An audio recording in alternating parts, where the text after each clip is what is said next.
Wait, go ahead. Hi, everybody. I'm Mark Solomon from Being Reasonable podcast and YouTube channel, and if you're joining us now, I really do appreciate it, and you're with me and some of my favorite people, with Reid, Dali, and Nathan, and I really enjoy talking with them every chance I get because first, they're great to talk to, and second, I really learn a lot when I do talk with them. Today, we're going to go over a YouTube video, and if you've been following my stuff for a while, I've done mostly podcasts, but I've switched over to video, and I do like it. It's a whole new thing to learn as far as tech, but I'm getting there, and so bear with me as far as if you see some weird tech stuff happen in the video. I am getting better at it. So today we're going to watch a YouTube video of me talking with Marie and Sarah, who believe that their own beliefs create their own realities. And that's an interesting belief to have. And these beliefs do come up from time to time when talking with other people, but I've never had a conversation that focused on this quite to this degree. So I'll be curious what people think in the comments. Yeah, I love this one a lot. This one, I love how abstract and generic it kind of is about truth and what truth is and the nature of truth. So yeah, we're in for a wild ride. Let's get into it. Yeah, Dali, you made some timestamps. We're going to listen to the first 8 minutes or so. So that's right. Okay, great. If I were to encapsulate the belief that you both share, what would that belief be? So I can better understand what the belief is. It's pretty simple. It's just that our beliefs create our reality. Our beliefs create our reality. Mm-hmm. Okay. On a scale from 1 to 7, how confident are you that this belief is true? Oh man, definitely a 7. I'm going to go with a 10. All right. Good. And on a scale from 1 to 7, how important is it for you to believe in things that are true and real? Oh, that's like an oxymoron for me because I believe that we should understand our beliefs, but I don't think we should be attached to them. Was that the question? Yeah, so right there, the way I'm seeing them receive that question makes me wonder, makes me want to ask a wonder type question about what being wrong means, or if they think that's even possible. Is the word mistaken useful in any sense? Can someone be mistaken? And if someone can be mistaken, what does that mean to us? How do we think about that? And really stretching on that might be helpful for what we're about to hear. It's unfair because I've already heard the whole discussion. But that's probably the question I would ask.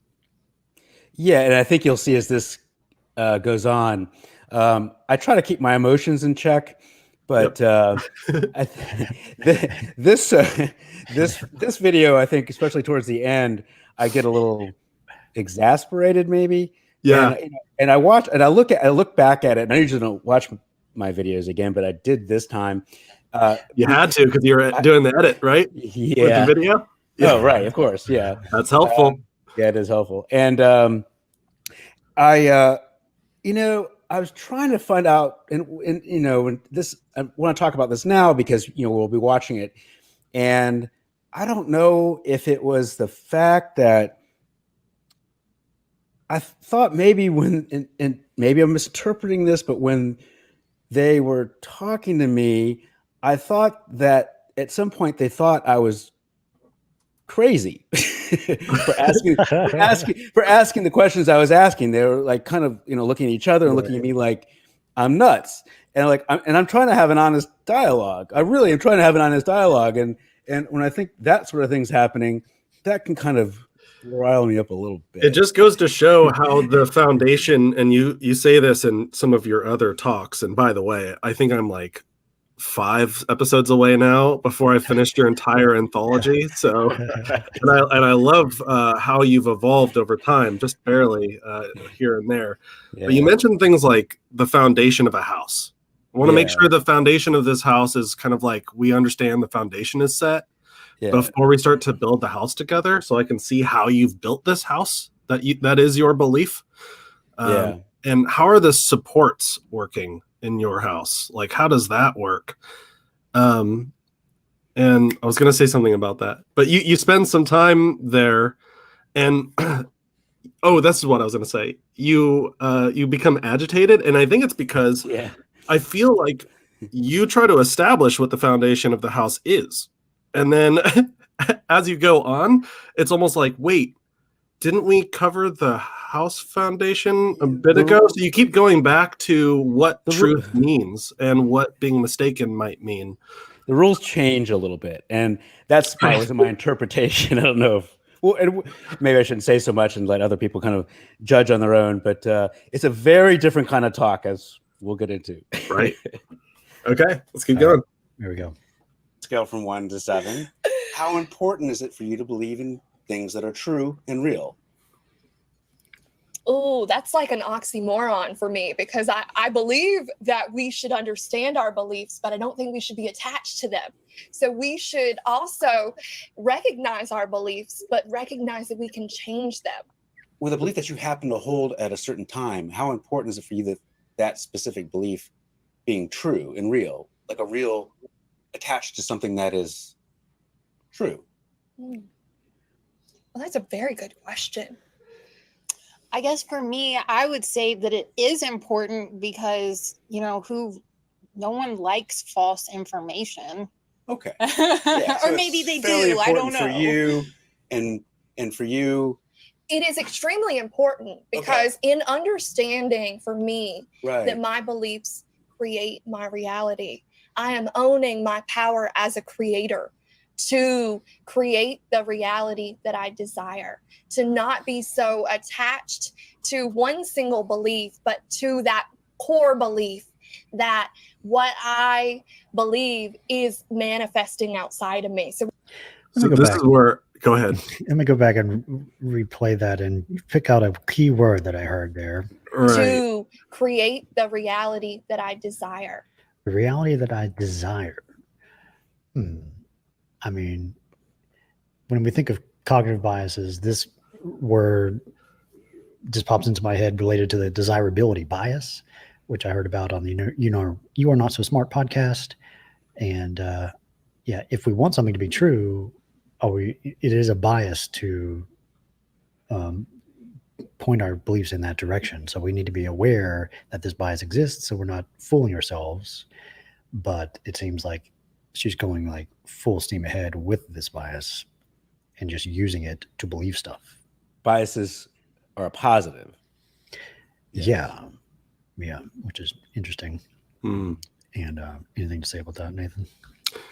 Well, I might have juxtaposed the two of them, since the one on the right, or sorry, the one on the left.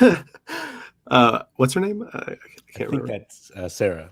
Sarah mentioned no one likes false beliefs, or no one wants false beliefs, something like that. Right.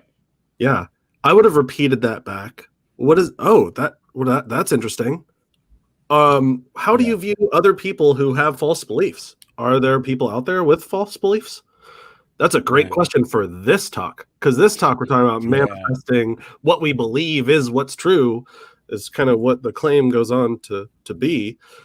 And I'm wondering if there's any concept of someone out there hypothetically believing in something that's false. And then if the answer is yes, then I want to know whether or not it's possible that we ourselves, both of us, may have beliefs that are also false and we're unaware of them. And if that were the case, how does that work when it comes to manifesting reality? Or That's a manifesting great avenue. True. Yeah. That's a great line of suppose questioning. the opposite of what this claim would be by pointing out that claim that Sarah brought up, that no one wants false beliefs or no one desires false beliefs. That's a great place to stay laser focused. Yeah, let's listen to like 30 seconds of this podcast as a teaser, and I highly recommend check it out. Yeah. I'm David McRaney, and this is the You Are Not So Smart podcast. Confirmation bias is our tendency to seek evidence that supports our beliefs, that confirms our assumptions, when we could just as well seek disconfirmation of those beliefs and those assumptions instead. Since we can so easily find that confirmation, when we stop searching at the moment we think we have made sense of the world, we can grow ever more wrong over time, even though it feels like we're doing the hard work, doing the research required to build good beliefs. This is such a prevalent feature of human cognition that, until recently, a second bias has been hidden in plain sight. That's because desirability is often twisted into confirmation like a single psychological braid. But recent research suggests that something called desirability bias may be just as prevalent in our thinking. Desirability bias is the tendency. So yeah, I'll leave that there for everyone to go and check that out. Highly recommend it. Great podcast. Yeah. Yeah. David McRaney is great. Also, by the way, just a shameless plug for my channel. He's in one of my videos doing the survey part 1. So check that out. Right. Too. Back to the video. Yeah. Right. That my beliefs create my reality. I am owning my power as a creator to create the reality that I desire, to not be so attached to one single belief, but to that core belief that what I believe is manifesting outside of me. So what's happening in here is then in turn manifesting in my physical realm. And that's that belief of our beliefs create our reality. But each individual sub-belief for me is that I don't want to necessarily be attached to it because it may not be the best belief for me. Okay. Does that make sense? I think so. If someone were to It seems like belief is related to kinds of clothing or fashion. It seems like. Yeah, it's just you can change your beliefs and they're not tethered to anything. Just if I want to believe this, then I will believe this. And it's just an interesting way to approach the world. I would imagine it could seem foreign to people, but I think this is fairly prevalent. Oh, yeah. In Portland, it's very prevalent. Yeah. For me. Okay. Does that make sense? I think so. If someone were to ask you what is the primary reason why you believe the belief that beliefs create our reality, what would you say to that? So the belief that I've created around our beliefs creating our reality has come from many different aspects of life.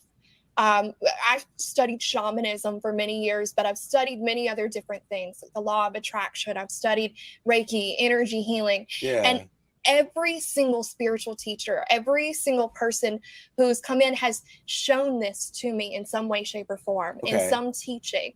So the core of the shamanic belief, and this comes from studying with the Q'ero, the Andean shamans in Peru.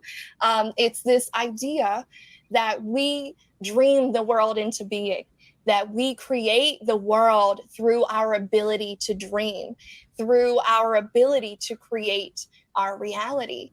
So you're saying it's come from so many different places. So it's like the universe has in all of these different ways shown me this core belief and shown me it to be true. So it's come from a lot of different places. One thing you mentioned was shamanism. Yes. That shamanism teaches you that beliefs create our reality. Yes. And would that be correct to say that's the primary reason, or there's other reasons? I like how you said that. Let me go ahead. Would that be correct to say that's the primary reason? Would that be correct to say, yeah, I like that, or something similar? Like, would that be fair to say? Good stuff. Or there's other reasons? You're saying that you get them from other sources as well, why you believe the belief?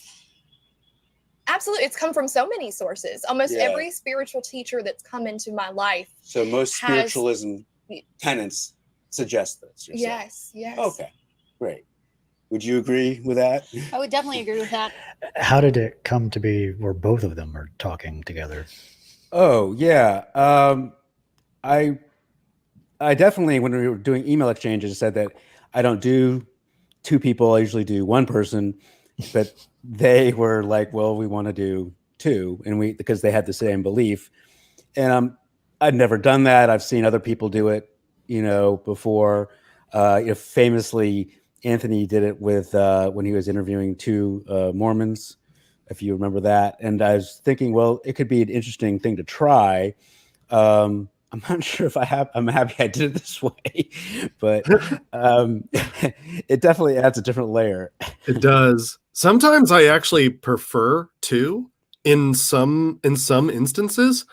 And to me, the main thing that changes in the dynamic, my approach in doing a conversation with two people, is whenever I hear one person say something even slightly differently than the other, then I use that to my advantage to say, interesting, could you ask this other person a question that would draw you to their understanding? To kind of show what it is that you're doing with them, but then get them doing that with each other, and start encouraging them to SE each other. And then you're doing even less work when you do it that way. That's great. Yeah. I get the sense that it was almost a mentor-mentee relationship, but that's just a hunch. I'm not quite certain about that. Oh, it could be. Yeah. Maybe that's the reason why they wanted to bring him in. Yeah. Yep. I've done a lot of studying on my own and kind of looked at the different, the styles of shamanism, like where it is in the world. And there's always that one correlating thing that is, your beliefs create your reality. If you don't like something, then find out what at the core is, like, what's your subconscious belief that's creating that in your life. Okay. Well, let's suppose that Mary is sitting between you, and Mary believes that our beliefs don't create our reality. Let's just say, for the purposes of this thought experiment, she believes the opposite, that there is a truth, there's a reality out there, objective truth, and then our beliefs hopefully fall in line with that objective reality, that truth. Would we say that she's also correct about that, or we'd say that she's misgiven about her belief? If she wants to believe that, then that's true for her. Yeah. But is it true, like objectively true? Because she's created it, because she believes it, she's made it real for her. She's made it true for her. Okay. So I think a truth for me is something we each have and hold within ourselves. So I'm a little confused. Okay. So help me. So Mary believes something that's diametrically opposed to both of your beliefs. It's the polar opposite, pretty much. And I think what we're saying is that her belief is every bit as true as your belief. How can polar opposite beliefs be true? Well, I think it depends on the person. What's true for me might not be obviously true for Mary. And with everyone on the planet, you believe what you see, you start to believe through experience. If Mary hasn't experienced what we've experienced, I don't blame her for not having the same belief as me. She was probably, raised differently, did things differently. Yeah. So she's formulated that belief, on her own and through the society she's lived in and through her own life, which we have as well. But yeah, a personal belief, if you want to make it true, then it's true.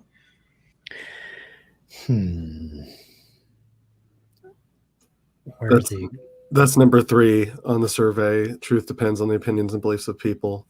And you might as well just keep up there the whole show. Right. The whole rest of the show is basically this, mixed with number 1, mixed with number 24. Though 24 is the one that I would probably want to spend in for this conversation, is the one that I would want to spend the most amount of time asking questions about. Yeah. It is possible that some of my beliefs are not true. What does that look like? And do we agree to this? Is that possible? And if so, how does that work? If not, if 24 isn't true, and it's not Mhm. possible that some of my beliefs are not true, everything I believe is true, Mhm. then is the word mistaken useless? Or can anyone be wrong about anything they think? And how does that work? To me, whenever 23 is being brought up, I don't understand. And you do this well, where you put the burden of understanding on yourself. I want to know if we can be wrong, and how does that work? Yeah, opinions and beliefs of people. You're about to ask some really good questions about that. Yeah, for me, there's just so much equivocation going on, and it's so ambiguous about what terms we mean and what we mean by these words, like real and true so far. Like when I hear like true for me or real for me, I'm interpreting what they mean by that as like it's an internal credence value for people that certain things are the case. It's not like they're saying things are the case in the world for a certain person, and then those certain things are not the case in the world for this other person. So you don't think that they were saying that? I think they're just equivocating. They're not being specific or precise. They are going back and forth between these two different meanings of this term, the external versus the internal real. Right. Yeah, that's number 2. And that's probably another one I'd want to spend a lot of time on. We all share the same reality and only interpret it differently. And you do that really well with your chickens, talking about the chickens in your backyard. Yeah. So we'll get to that part too. All right, here we go. So can I Please, go just ahead. give you an example? Yes, Right, please because do. I think that might help. Awesome. So when we're talking about our beliefs creating Yeah. our reality, so say you hold a belief. Let's talk about abundance for just a second, because that seems to resonate with a lot of people. And it kind of, if you look at our society, some people thrive and some people live in scarcity, right? And this comes down to a belief, right? If you believe that you're abundant, if you believe that you're wealthy, if you believe that you're healthy, then you're sending that out into the universe via your vibration. So what you believe, then you're sending out, and then the universe brings that as your reality. The more you have, the more control you are in life. I would assume.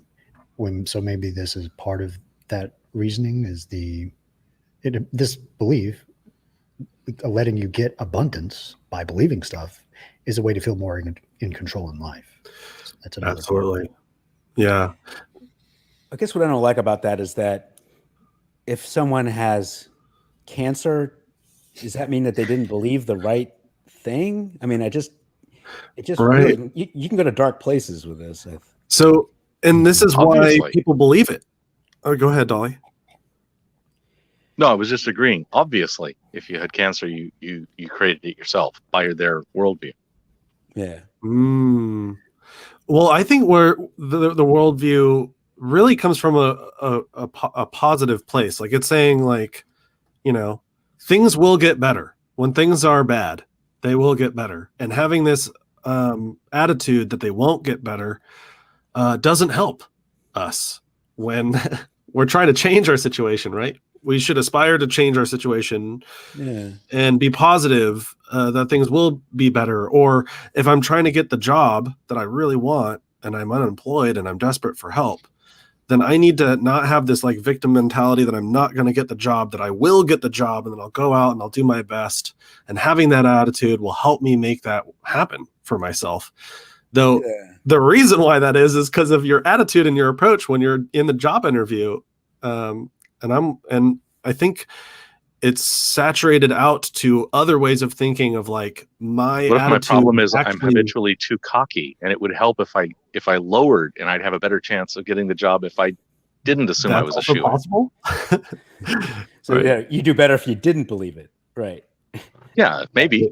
Right. Gotcha. Yeah. So All we right. got another minute and a half before we skip somewhere else. Okay. So if you believe that something is going to be bad, Right. the universe brings you that bad experience. If you believe that something is going to be good, the universe then brings you that good experience. So no matter what you That's a very powerful model to believe in terms of control. Yeah. believe, and whether Right. you own your creation of your reality, Yeah. you're still playing this game with the universe via your energy field and your vibration.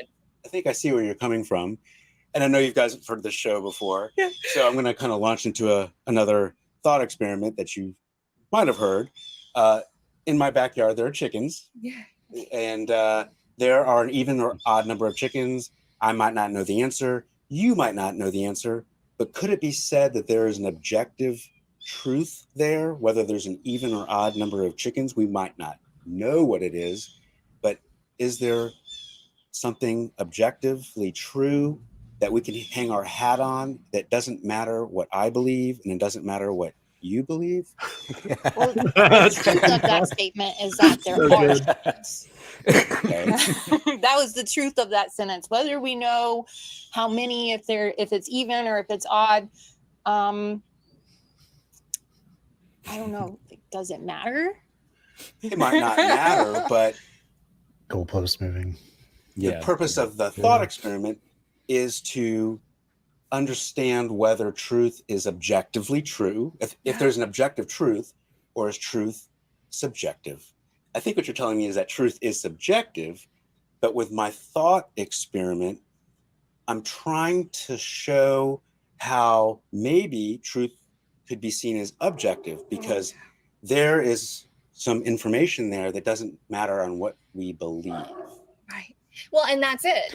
And maybe not saying trying to show, but trying to ask your opinion Yeah. on the Right. situation and how you think about truth in regards to number of chickens. And there would be a great way to ask it too, which would just be before anyone was around on Earth or any life was present on Earth. Was there anything happening on Earth? And if there was, hypothetically, something happening on Earth, even though there was no life there, would any description of what's happening that's accurate be considered a true description of what's happening, even when there's nothing there? And that would be, would there be an even or odd number of dinosaurs? Since, or even before that, because they can maybe in their mind, they might be attributing what's happening to the consciousness of the dinosaurs. So you could just go even before that. Like, imagine the Earth is a big ball of magma. What was it? Before there was any bacteria, before any life at all, just the hurling fireball through space. Did that happen? If there was nothing around to see it for millions of years or however long that was, see if they think that happened, or if things came into being because of consciousness, because of minds. Yeah, that's right. I wonder what they would say. Yeah. Maybe there'll be a part 2 someday. We'll see. In there that doesn't matter on what we believe. Right. Well, and that's it. Is Dali back? Let me go back to Discord. Where did he go? 10:34 is the next thing. Let me skip to that. Okay. We lost him. I'm really excited around the half-hour mark is really, really good. Away from here. She's doing it on an unconscious level. Yeah. Sorry. Oh, no, I'm sorry. If I believe that there's an odd number of chickens in my backyard, but in fact there's an even number of chickens, can I make that happen? Can I make the number of chickens back there to be even somehow? With merely my thoughts. Yeah. Yeah, should have been more clear. The number to be even somehow? You can kill a chicken. But can I? Sorry. But I could kill a chicken. I'm sorry. It's brutal. By the way, we don't kill our chickens. I know. I'm just trying to find some humor here. Sorry. I'm much of my life a vegetarian. I'm humane in that sense of loving animals. Gotcha. But I was just throwing a joke at you. Well, how could my belief create a different number of chickens? Because I think you're telling me is that our beliefs create our reality, but could that happen in that case? I'm just really trying to understand where you're coming from. I don't think, what we're saying is it's some things manifest automatically, could take a matter of minutes. Some things, could take days, weeks, months, year. It depends on when it's, supposed to happen for you or going to happen for you. If you want to manifest an odd number of chickens, maybe one day, magically, if you're not killing your chickens, maybe one might pass away from natural causes. Maybe 2 more chickens come in your yard, or 1 more chicken comes in your yard. Well, for the purposes of So this is where I would want to test the let's just limits. say- Was that? This is where I would say, and I would tell them what I'm trying to do. I would say, I want to test the limits to this idea. Yeah. Is this unlimited or limited? And if so, where is the limit? So let's say I want 1 trillion chickens. That's what I want. What I want is 1 trillion chickens. Yeah. So my question is, am I limited in some way to achieving this? And if so, how would we figure out what that limit is? And if so, why is the limit where it happens to be? Is it just arbitrary, or is it limited to like my ability to believe in myself? Or that's a great point. If 1 chicken, why not 1 million chickens? It would be the same. Yeah. Well, I would pick a number that is obviously absurd. Yeah. On purpose to probe the limits, because I'm trying to probe the limits. Is it limitless? So the more ridiculous the number, the more I'm probing the limit, I think. And so, I mean, unless they're like not going to receive that question very well, but like 1 trillion chickens, let's say I want it. What's the limit to that? Yeah, if it's the universe manifesting this thing because of your beliefs, is the universe limited or not? Yeah. Mm. And the same goes for, and this is a common thing when we ask questions about prayer and things like that. Like if I'm praying to get better, are there limits to that? Like if I'm paraplegic or something, Right. can I pray myself to walk again? And if the answer is no, what's going on there? What's the limit to that idea? And that's kind of a darker path, and I try to keep things really light in my talks, though there is a certain sense of appeal to emotion and a sense of empathy when we talk to other people who are stuck in their situation. They can't get out of it, like paraplegics or somebody with a chronic disease or chronic illness, and how we empathize with them and how we recognize that they can't get unstuck from their situation. And how we feel about them. Are they like just not able? They don't know the secret to believing. Yeah, if I'm talking to someone who's an amputee and I'm trying to infer to them that if you just believe differently, if you just really believe that you had a leg, then you would get that leg. I mean, I think it's really not being nice. Yeah. It's a bit dark. Yeah. So that's why it's like hard to go down that road. At the same time, though, does it get us thinking? Does it demonstrate it to us, Dali? Yeah. What's he doing? He's just demonstrating amputees. Oh!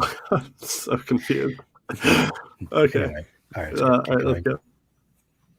We're talking about the number of chickens as it stands in the present. Okay. The number of chickens we have back there, and it's either an even or odd number of chickens. And I'm wondering if, like, maybe Mary would say that no matter how hard I believe that there are an even number of chickens, if there are an odd number of chickens, there are an odd number of chickens, and my belief doesn't do anything for that. It's irrelevant to the truth, the objective truth. Yeah. How does that sit with you guys? I totally understand where you're coming from, because you're looking at the physical aspect of this. Okay. You know, we have, say we There's your clue. All right. counted the chickens, and there's 13 chickens in the backyard. Yeah, we both yeah. agree that there's 13 chickens in the backyard. Yeah. We know there's an odd number of chickens in the backyard. Okay. Yeah. Okay, so that would be the objective universal truth of how many chickens are back there, and it doesn't matter what I believe, and it doesn't matter what you believe. It's okay introducing objective universal. Did they say these words? Are you putting these words in their mouth? Maybe you might want to check just to make sure they understand what that means. Oh, did I put I see what you're saying. Yeah. And you can get there easily just by talking about people who are wrong and whether or not they think that's a phenomenon that exists. And as soon as you get that, you have, and I mean, you pretty much have some sense of objective truth if people can be wrong, right? Right. So that's your foot in the door. If people can be wrong, then you build on that. Yeah, I was making an assumption that they would know. Right. Right. Yeah. Yeah. Based on the conversation, maybe don't assume that. Maybe. All right. How does your belief work differently than chicken counting? I didn't mean to be ridiculous there, but well, you made them think there was a Aporia there, so that's great. How is your belief different than chicken counting? That's a great question. Play it again because it's good. It's a good question. Yeah. Chicken count. How does your belief work differently than chicken counting? Or maybe for chicken counting. If you wanted to count the chickens, could you just believe and know the number? For chicken counting. Yeah. Before you came into my house, could you have believed the number of chickens to be a certain number? We could, anyway. Yeah. Your belief work differently than chicken counting.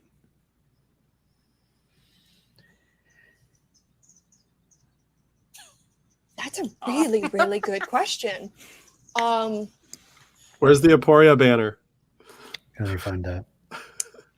And what I would say is that Thank you. doesn't work differently.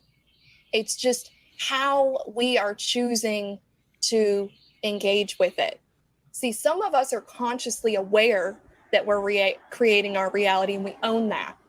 And some of us are not consciously aware, so we're refusing to own that. So it's a difference in whether we're willing to accept and own the aspect of how we create our reality, so it's understanding the energy of how things work and wanting to create some sort of change. So some people don't want to believe that because they don't want to own that. There's a lot of power in that. If I tell you you create your reality, then you're also having to take credit for all the really bad experiences that you don't want to take credit for. Well, help me for a second. Yeah. So let's suppose that we create our reality, our beliefs create our reality. And I'm just trying to figure out how that would work with the chickens, because no matter what I believe, I'm thinking is that number is not going to change, that is going to be a solid objective truth. And I can try to create something different in my reality. And I'm trying to see how that would work. Okay. Yeah. Very good perspective. Thank you for this. So, and it's really hard to compare this to something that's already manifested, right? So what we're talking about is in creating a change and creating a shift. It's more challenging to create something that's already manifested in the physical. Let me go back and hear that again. It's more challenging to create something that's already manifested in the physical, right? So the chickens are there physically. Okay. So the only way to change that is to change it in the physical. That's why I made the joke about, there's 13 chickens. Yeah. If you want an odd number, you kill a chicken. Yeah. Because you can't shift that on the energetic in that sense without changing something within the physical. So because things it's are already physically manifested. So okay. What does that mean? Can't shift that on the energetic from the physical. Is energy non-physical? Can't shift. How does belief relate to energy? How does manifesting relate to energy? Yeah. These are questions I want to probe. Yeah. It was From listening to it, I have opinions about how they might answer that, but I would be speculating. Yeah. Well, go ahead. I'm curious. Oh, sure. I think they would, with the kind of energy they're talking about is the metaphysical or the spiritual or the kind of energy that is powered by your imagination. Yeah. And I think they're referring to that things that are physically instantiated have a lot more momentum, and therefore it requires a lot more energetic influence to change something that already exists. as opposed to Oh. something that's nebulous or is uncertain so far, or maybe not a lot of people already believe it. Oh, so the Which amount will of be energy great when you're involved. talking about the moon later. You're so good at like coming up with like what other people might be thinking in this way. Yeah, that sounds about right. Yeah. Ideally, want to get to a place where we could role play as whoever this is in this ideology and Right. be convincing. And Yeah, that's how you steel man it well, right? Yeah, I might be able to do it in like maybe a B- at this point, but I could probably be better. Yeah. So if things are physically true, then there's an objective truth, and that whatever is physically true can't be changed. It can be, but can it's be. more challenging, Okay. right? So this, going back to that thing about abundance, it's really challenging to believe that you're abundant when you're living in scarcity, right? But it's not impossible to change that. It creates work. You have to begin to, believe something and then create change within your physical, right? You have to actually take actions to change your reality. It doesn't just change by saying, okay, well, I'm going to sit here and just believe this. You have to follow up with the action and bring that into the physical. Does that make sense? So things that are I didn't physical answer are the more. question. I mean, I don't know. That doesn't make sense. I don't know. It's an interesting question.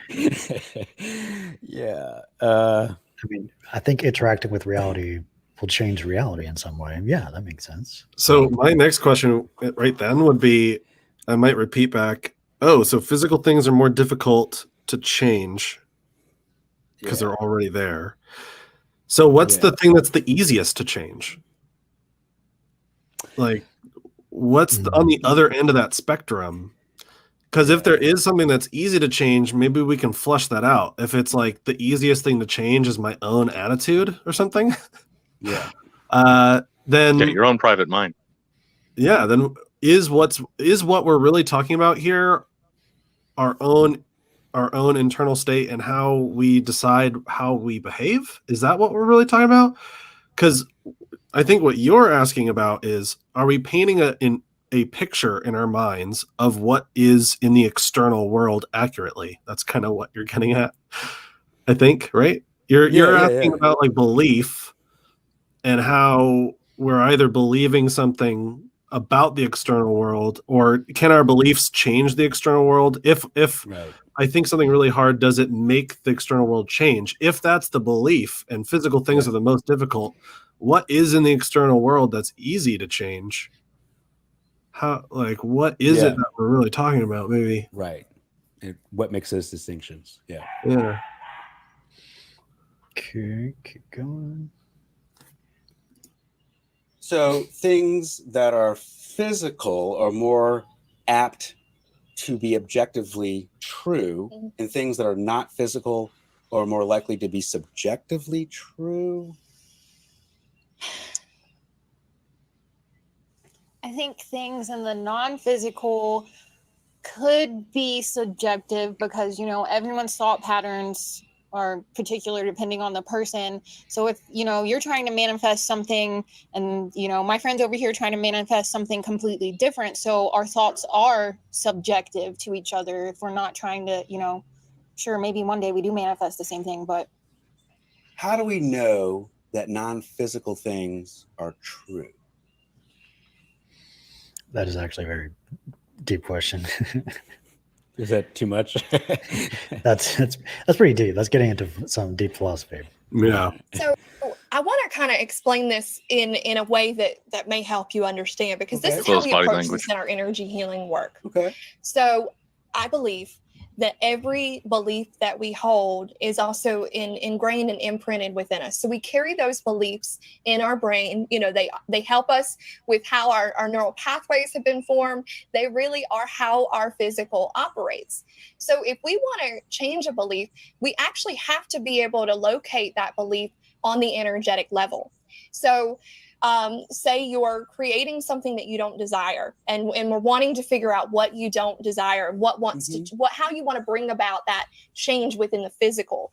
So we as energy healers are looking at this from, well, let's get into your subconscious to see what you're creating you don't want to create. Well, maybe this will help me.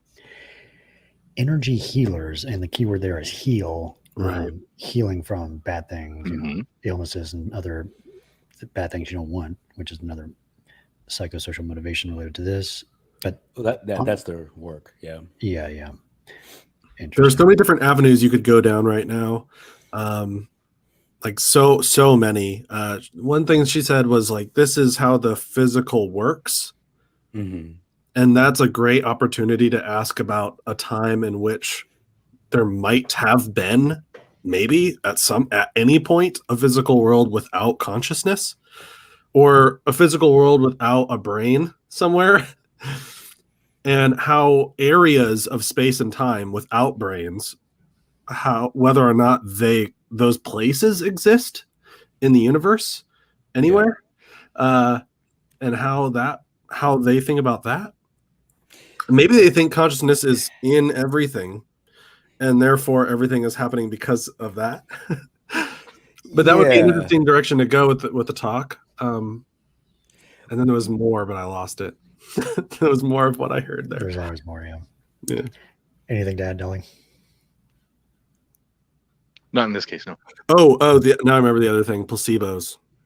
Just, it's a great opportunity now to ask, what is a placebo? Yeah, because I could believe a placebo, right? Like, are there placebos, or are placebos just what we're acknowledging about how our beliefs change the physical world? Or are placebos, what are placebos? Just like put the burden of understanding on yourself about that entirely, and just talk about that openly. That's an interesting question. Yeah. Yeah, I like that. Yeah. Let's say that I want to meet my spouse. Yeah. And I think that from what you're telling me is that I need to set the intention, or I need to believe that this is going to happen, and my belief will create the reality that I will meet my spouse. And if I do meet my spouse, I think you would agree that that is evidence that your belief works, that I've believed that I'm going to meet my spouse, I've set that intention, and I've met her. If I set that intention that I want to meet my spouse, and I believe it to my core, and if I don't meet her, does that mean that your belief is not true at that point? No, it just means that you would have some kind of subconscious belief that is contradicting the intention or the belief that you're trying to set. So if I believe that I'm going to meet my spouse and I meet my spouse, then the belief is true. Mm-hmm. And if I believe that I'm going to meet my spouse and I don't meet my spouse, then the belief is still true. Is it useful, do you think, to have a belief or believe in any belief that can't be shown to be false, if it's false? Because if a belief can't be shown to be false, then how do we really know that it's true? I love that. I love that she loves And that. here's That's the great. interesting, and it's kind of this contradictory statement, because what's true for one individual can be false for another. When we look at universal, Expand on that. Yeah. And you're about to. Yeah. it's a very challenging. So even chickens what's true for one person, odd chickens can be true for another person, and they're both true. Is that what you're saying? Not in the realm of chickens. Not in chickens. Because it's a physical, I see the 13 chickens, you see the. That's the kind of sentences you hear in SE conversations. I know, Not in the yeah. realm of Not in the chickens. realm of chickens. It makes me think of like Thor and Odin and the 9 realms. SE conversations can get kind of weird this way. Imagine the It's chicken funny. realm. The 13 So are you chickens. telling me that when there's not direct evidence for a belief to be objectively true, then everything is true? No, what I'm saying is what you believe to be true for you, you will see within your physical reality. What I believe to be true for me, I will see and I will manifest Right within now, my the own great physical short question. reality. A great short question would be, Go ahead. can you be surprised? Be surprised? Yeah. How do you And mean? if so, what is that? What does it mean to be surprised? If anyone's ever surprised, what's happening? Oh, you mean because that's something you didn't manifest? I want to know what they think about that word and put the ball in their court entirely. How can anyone be surprised? What is being surprised? Can you ever like be like come to a aha moment or a realization that we were once wrong? Can anything be surprising? Oh. Like, what's going on? If I discover like something I didn't know, like I'm thinking of like when we discovered magnetism. Like I'm thinking about in physics, like when we discovered what magnets were. Yeah. Like we discovered there's these like invisible lines around these magnets. Right. Like when we were surprised when we saw there was like a pattern of magnets around the magnet. Like, right. Did someone conceptualize what that was and put that on to magnets? When so much so that we named physics after him. Volta and Mr. Ampere, Mr. Tesla, all those things. Another one aren't those the ones? Yeah, another one that's a bit more down to earth is like when Columbus went to Northern America. Yeah. Like, how did he not manifest Africa or India there? Yeah. Oh, because shouldn't it have been India if the whole crew thought they were going to India and they arrived at the shores of wherever, Northern America or Southern America? I can't remember. It was like Colombia somewhere. You're totally not taking into account the lived experience of the natives. I was about to say, does the lived experience, does the amount of that, like if you could put all the lived experience of people in a box and weigh them, is that how this works? Is it the more it weighs in terms of that make reality change? That's a great way to get them to think about that. I think what they respond to, and we'll get into this, is I think they would bring up the notion of collective beliefs. That's number 5. Yeah. All right, I skipped forward a little bit. Here we Okay. go. Okay. Create that in their reality. So if I choose to believe that beliefs don't create our reality, can I make that happen? Yeah, you can believe whatever you want. Yeah, I can believe whatever I want, but is that true? It's true for you. So then all beliefs are true. I think that all beliefs are true to the person that believes them. Is everything true? How do we decide between a true belief and then a false belief? So here's because it seems like if everything is true for me is true, then whatever I want to believe is true, and really I don't have any false beliefs, right? Well, at the same time, that could be correct, but do you really want to believe everything that you believe is where we're coming from. So you may have beliefs in your subconscious mind that you don't really want to believe, but you're creating them in your reality. Well, but how do you know whether that's a true belief or a false belief? Because when you're looking out in your reality and you're saying, this isn't what I want, and you're manifesting it yourself, that false belief is something someone told you to be true that you don't really feel in so if it in doesn't your soul work in your life, then it's a false belief, and if it works in your life, then it's a true belief. Is that where you're coming from? I'm just really trying to follow you. On a very simple scale. Yeah, that's okay. Go ahead. Yeah, you go ahead. Okay. At that point, I might have said, so I just gave my own interpretation of what I think I'm hearing about what it means to believe in something false. Though maybe I just want to step back for a second.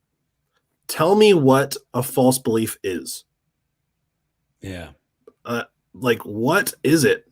What is a false belief? And just keep coming back to that, and then entertaining the idea that we might have a false belief. And if we did, how does that work with their current belief about how beliefs work?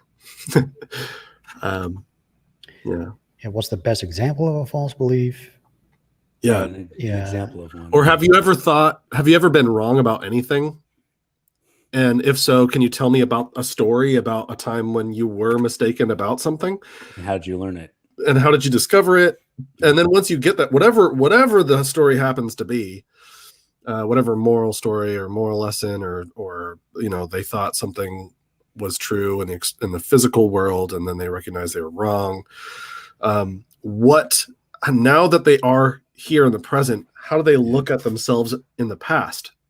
In the past, when they thought that thing, was it true then, and it's no longer true? Yeah. Or back then when they were wrong, did they have an idea of what was happening in the external world and they were mistaken about that? Like, how do they think about where they were, and now that they realize they were wrong, how do they conceptualize being wrong?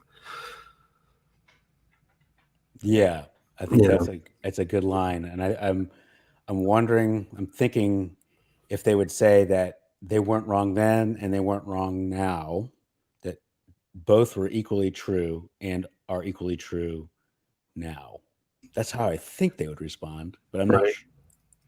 And that's when that's why it's good to put with these kinds of talks. It can be really weird to figure out where the leverage is in the conversation, which is why I think the best place to start are the way we view other people who are wrong, and if they have any conceptualization of that. And if the answer is no, then you can talk about what school is for. Yeah. Right? Like, why do people go to school? Like, that one's easy to talk about. Like, should everyone get a passing grade, or should we fail some people? Like, are some people not getting it? Like, what are grades for? It might be a place to take it. If they say there's everything anyone believes, just say, what's the point of school or grades, or like any test? Those are great avenues to go down. Yeah, I like that.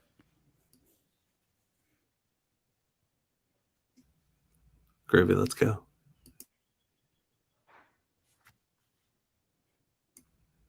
Having trouble finding the play button? While you do that, I'll look through these comments. Oh, sorry, I was muted. Oh. Let's see. Dali wanted to go from 2530 to 2712. Right there. Yep. If this is wrong, it's all my fault. It's around the 30-minute mark that I start to really. I think there's some good stuff there. But I'm still trying to see that if the way you see the world was incorrect for some reason, I would imagine you'd want to know it. I mean, would you? Yeah. It is beneficial to find out what I'm wrong about I don't something. think there's any 21. right or wrong way to see the world, though. So things are both objectively true and subjectively true, and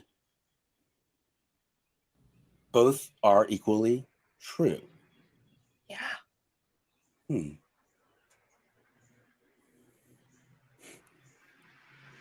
That's an interesting point of view. And I think I see where you're coming from. And I think where I'm hung up is that I could see where things that are objectively true and things that are subjectively true can be at odds with each other.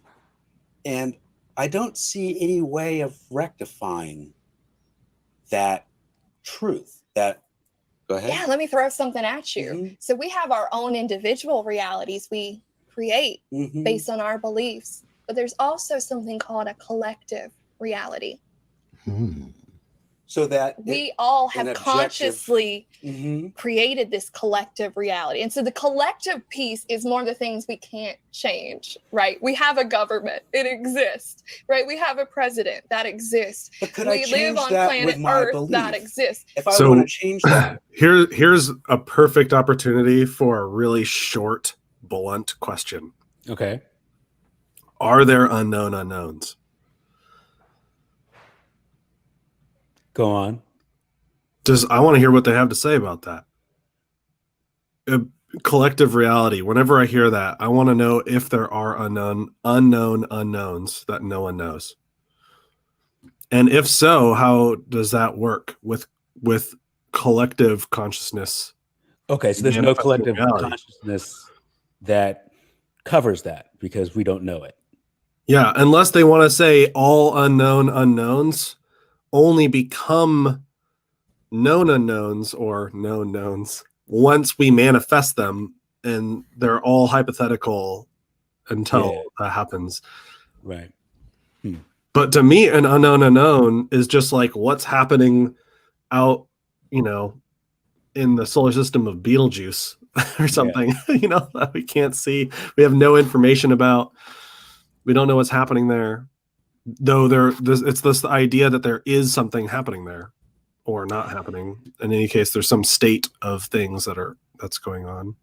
And I've heard different versions of this before. And it's kind of the idea where the more people who believe a belief, somehow that makes that belief more true. And I think we've all heard that in different contexts. And I just find that interesting when I do hear it. Yeah, that's number 5. Yeah. Keep going. Yep. I can't change that. No, because we collectively have created that. And that's not our individual reality. So we live. Maybe how I'm seeing it then is that things. Jesus, I'm glad you interrupted her. that Am I doing that too much? Probably. Have created that. And that's not our individual reality. So we live. Maybe how I'm seeing it then is that things that there are evidence for can be seen as objectively true, and things where there are not possibly evidence for, all bets are off. I can believe it and it's true. Yeah, I mean, think about it. Just a general, well, you believe life is good. You live a good life. You believe life is bad. You may manifest a bad life. Whatever you believe, the universe is going to serve to you. But how do we know? So that's the morsel of truth that I might expand on. So I'm hearing you, and because whenever we can possibly agree, we should try to be agreeable. And yeah, if I allow myself to just be pissed off at life all the time, and I don't try to cheer myself up, and I don't cut myself some slack or give myself some breaks, I'm not going to have a good time. I'm going to be a sourpuss. Yeah. And there's a morsel of truth to that, Yeah. We're going to be, we're not going to have a good time if we don't allow ourselves to relax and let loose and and just so maybe expand on that morsel of truth to kind of bridge a goal, to start a golden bridge here maybe, and say, okay, yeah, and just repeat back in that way, and the way that you would agree the best, and then from there say, though, does my attitude really have anything to do with what's happening or going on or changing? And so that would be a great opportunity for a golden bridge. Yeah, and I think that should be said, that there is something to be said for if I right off the bat believe that whatever I do is not going to work, and I'm not going to be successful, and I'm going to fail again. And there's something to be said for the belief, if that's an entrenched belief, changing your reality in that sense. But then there's another step where when beliefs become magical and they do things that it's hard to explain how it would work, how a belief would do something that no other thing could do. Yeah. We're talking about our own internal state versus our internal state affecting the external world, and how one might be different. So like the internal state, if I try to have a good attitude and look on the bright side of life, then I might have a positive attitude. Like that's my internal state, right? And I think you're asking questions, is that where it stops? Or does my internal state also have this effect on the external world in some way, even without acting on it?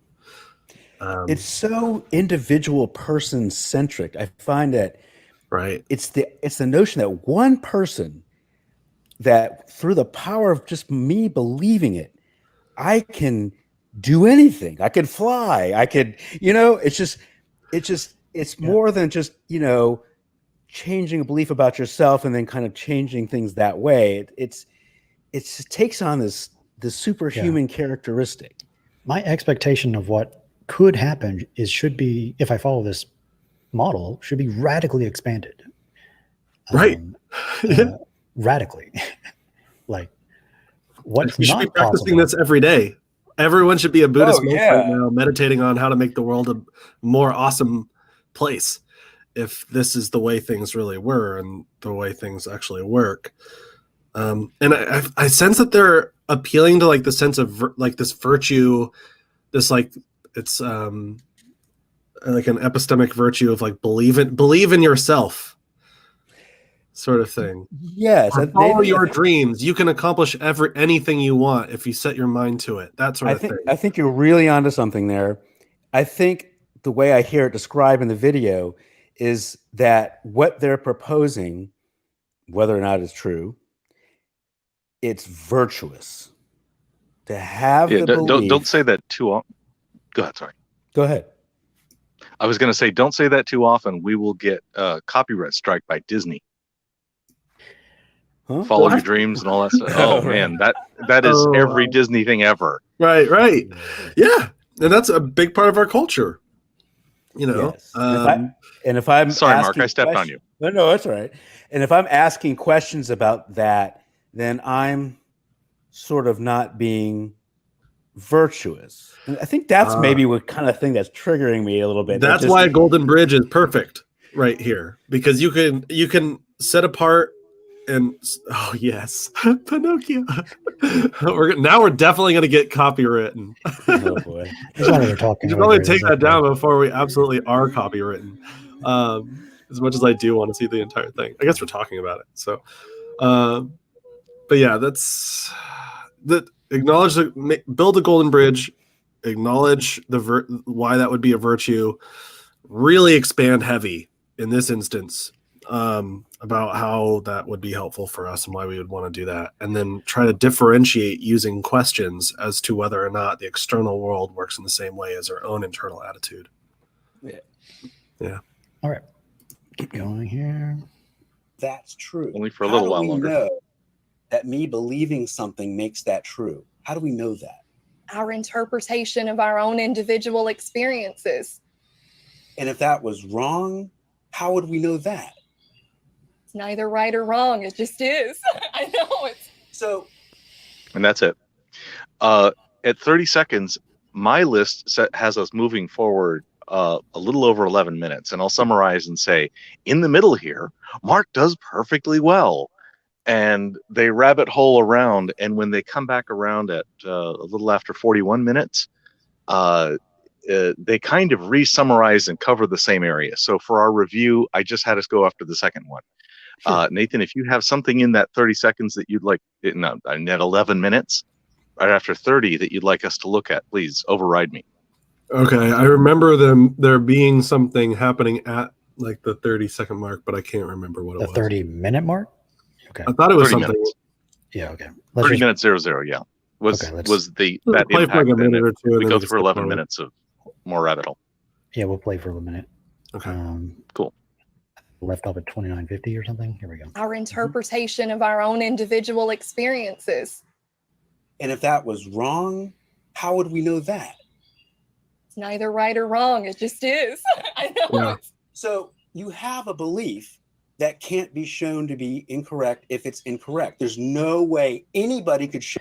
I would definitely add what I'm hearing you say is Yeah, you have a I'm belief. Yeah.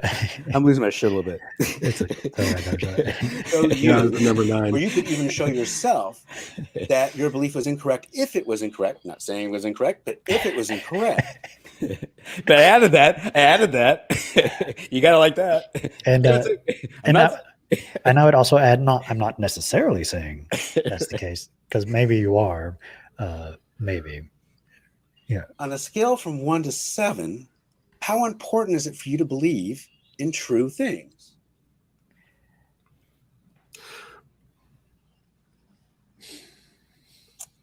That's why I wanted to play this part. This is Aporia. I mean, Or I is would that Aporia say banner? That's Yeah, the best. Aporia. The Aporia banner is the best one. Yeah, really great Aporia and kind of a response. You went back to the number, basically, pause for Aporia. And your question essentially was this: the most important criteria for my beliefs is that they match reality. Yeah. Essentially asking, how important is the truth? And Yeah. it's at this point where I'm starting to wonder if they have ever at all considered what it would mean for this belief to not be true.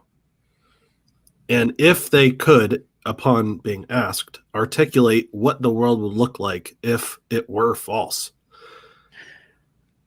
And I'm not sure that they have been asked that yet. And I'm also not sure for the rest of the talk, I'm not sure that they're even able to see what their belief being false would even be. Yeah, I don't know. This is why it becomes a bit difficult to penetrate with your questions from here on out, probably because I'm not sure if we asked if this belief were false, hypothetically speaking, what would that mean? What would the world look like?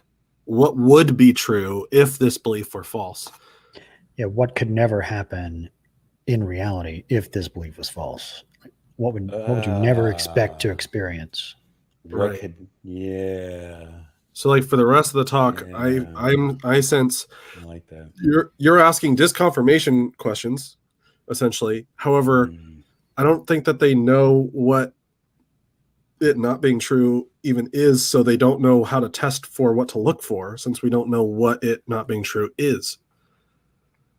Or at least we haven't articulated it out loud yet.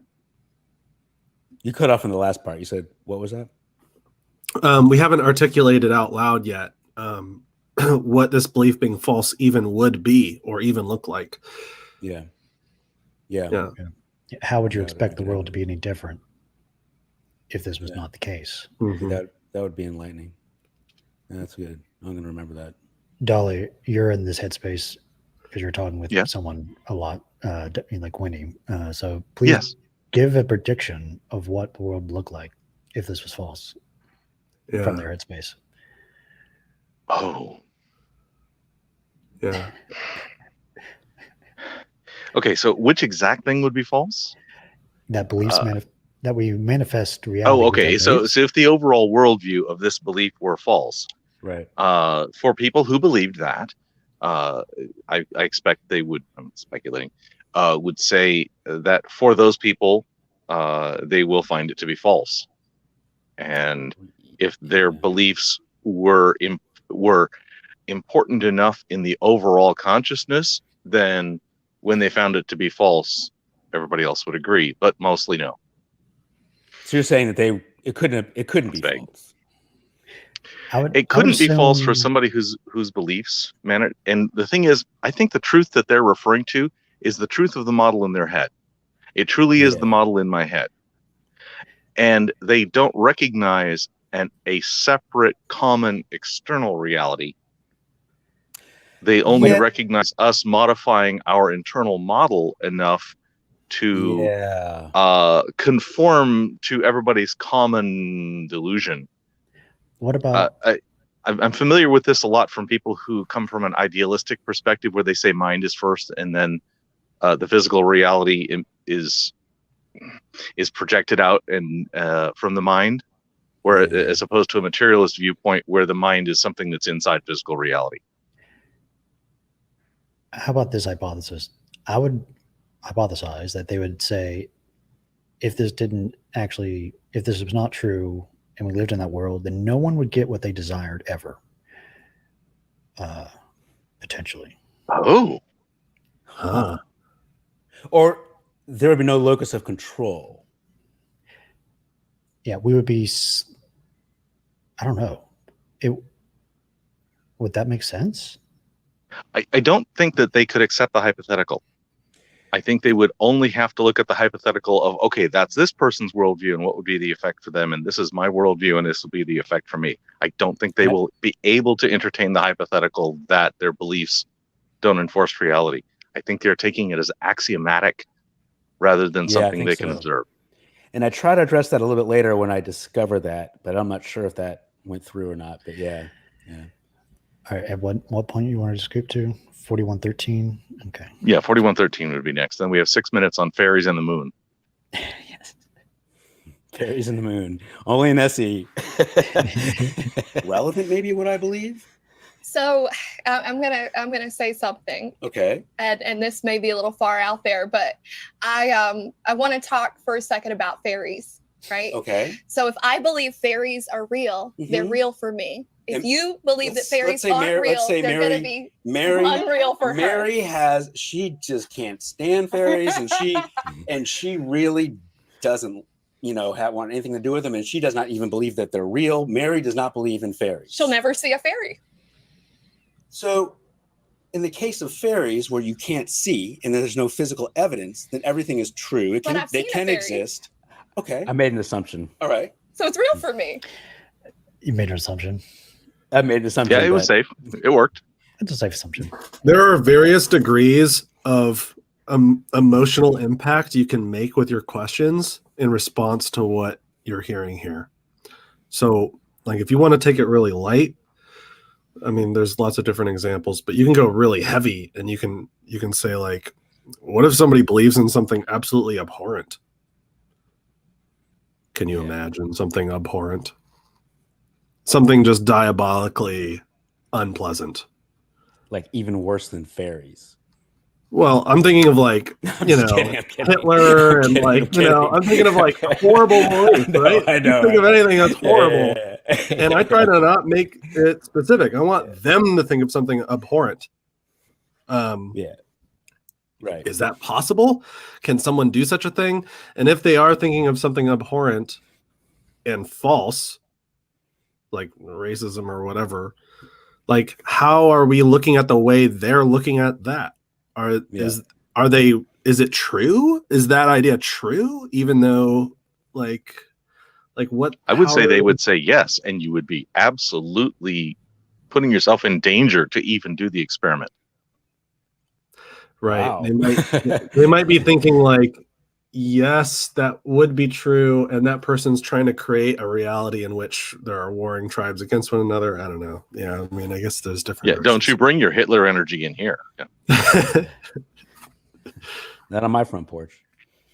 That's right. Yeah. I probably had more, but let's just keep playing it. Sorry, I had to play this scene. Oh. Oh, nice. Yeah. From Hook. Fairies. You're a complex Freudian hallucination having something to do with my mother, and I don't know why you have wings. But you have very lovely legs, and you're a very nice tiny person. And what am I saying? I don't know who my mother was. I'm an orphan, and I've never taken drugs because I missed the 60s. I was an accountant. Oh, that brings me back to my childhood. That's a clip. All right. You're doing it, Peter. You're doing it. Actually, that's perfect. That scene's perfect for this whole conversation. It's like, if I'm starving and I want food, can I just like Peter from Peter Pan, like close my eyes and Isn't there a believe in table scene? Mm-hmm. All right, here we go. True. But I've They seen a can fairy. exist. Okay. All right. So it's real for me. Okay. So you saw a fairy. Yeah. Okay. And all right. And if Mary says you didn't see a fairy, and you say you did, it's real for both of us. Well, it's real for both of us. So fairies both exist and they both don't exist. Exactly. So fairies are something that exists in the universe and they don't exist in the universe. If I say the moon is something that exists in the universe and it doesn't exist in the universe, can that be true too? Well, haven't you seen the moon? Well, some people have, maybe some people haven't, but regardless, does that matter? Because whether you've seen the moon or haven't seen the moon. Well, it plays into one of those collective consciousness. You talk to most people in this world, they've seen the moon. But our moon, is the moon ever bit as real as fairies or ever a bit as not real as fairies?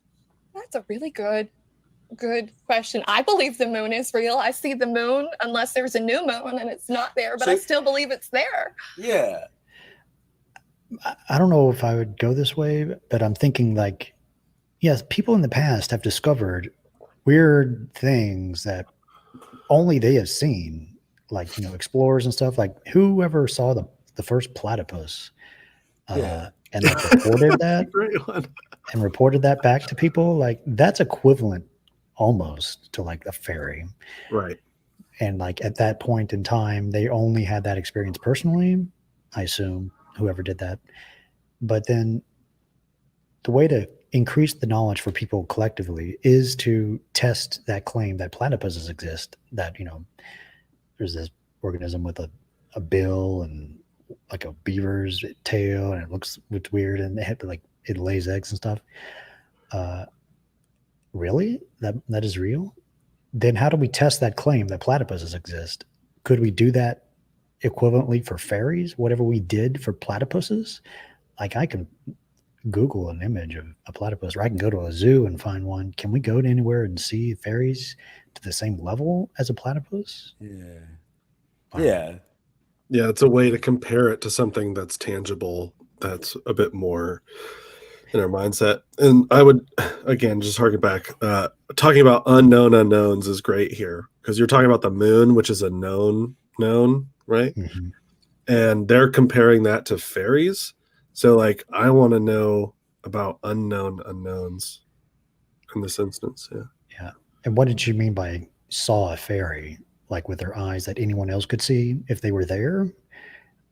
Could she take a video of it next time? Maybe. Yeah. That's a great opportunity. Bigfoot. Grab the worst camera we have. Yeah, exactly. Yeah. That's funny. Anyway, where are we now? Are we still in the same spot? 47:54 is when we're finishing this section. All right. Right. So for the moon, I would presume you believe the moon is there regardless if you see it or if you don't see it. There's probably some way we could find that out, measure whether the moon is there. When it comes to fairies, how does fairies work differently than the moon? Because it's that consensus. If you believe in something, you're more likely to see it. I've met other people that have seen fairies. It's a part of my reality that exists. I've met many people that don't believe they exist. They've never seen them. But if you say that about the moon, whether, I've met people who believe in the moon and I've met people who don't believe in the moon, does that have anything to do whether the moon exists? She said she knows other people who have also seen fairies and believe in fairies. And I assume this is related to her moral community of energy healers. So that this is something that ties them together into a community, this belief. It distinguishes the psychosocial. It helps her feel like she has, if being this type of person in this community and being able to have seen a fairy gives you higher status in that community, I assume. Maybe. Well, it's definitely higher status than me, that I only see dumb moons. And so,